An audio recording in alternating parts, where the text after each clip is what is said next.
تفتكر فنجان القهوة اللي بتشربه كل يوم الصبح مجرد وسيلة تفوق بيها؟ طب ايه رأيك لو قلتلك ان كل رشفة بتدخل جسمك بتبدأ معاه سلسلة من التفاعلات لدرجة انك لو عرفت تفاصيلها بص للفنجان ده بشكل مختلف تماما. دي ابسود 3 من سلسلة العلم بيقول ايه؟ كل تلات الساعة 3.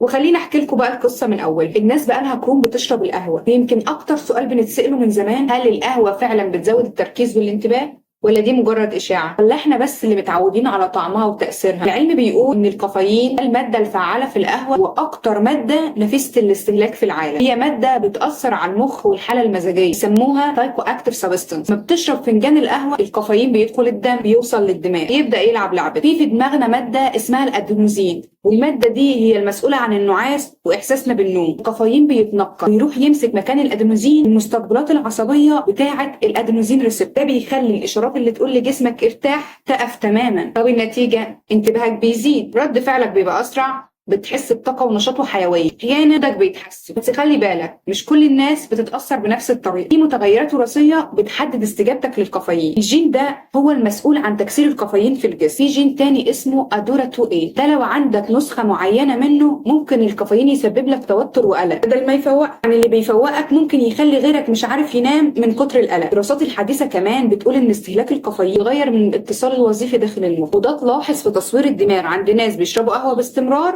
مقارنة باللي مش بيشربوا خالص. الكافيين بيشكل دماغك في طريقة معالجة المعلومات، وده تأثير مش بسيط نهائي. من الحاجات العجيبة اللي لقيتها الأبحاث إن دمج الكافيين مع السكر زي في القهوة المحلاة ممكن يحفز القشرة الجبهية والقشرة الحركية في الدماغ، وبالتالي يزود كفاءة الانتباه وسرعة المعالجة الذهنية. بس كل ده مش دايم ولا سحر، وبتشرب كافيين كتير جدا او في وقت متاخر من الليل ممكن يدخلك في دوامه من الارق والتعب المزمن وانخفاض التركيز على المدى الطويل. كمان في دراسه جديده سنه 2023 لقوا ان تاثير القهوه ممكن يختلف مش بس على حسب الجينات لكن كمان حسب جوده نومك وحالتك النفسيه والضوضاء اللي حواليك. يعني اللي بينفعك النهارده ممكن يبقى عبء عليك بكره لو ظروفك اتغيرت. خلاصه القهوه مش مجرد عاده، دي اداه قويه جدا لو فهمت جسمك كويس واستخدمتها باعتدال تبقى سلاح ذهني بيديك طاقة وتركيز ومزاج عالي. لو استخدمتها غلط ممكن تقلب ضد. الموضوع مش في فنجان القهوة، الموضوع في اللي بيحصل بعد أول رشفة. خطوة جديدة، درس جديد، وإحنا دايما مع بعض في رحلة المعرفة.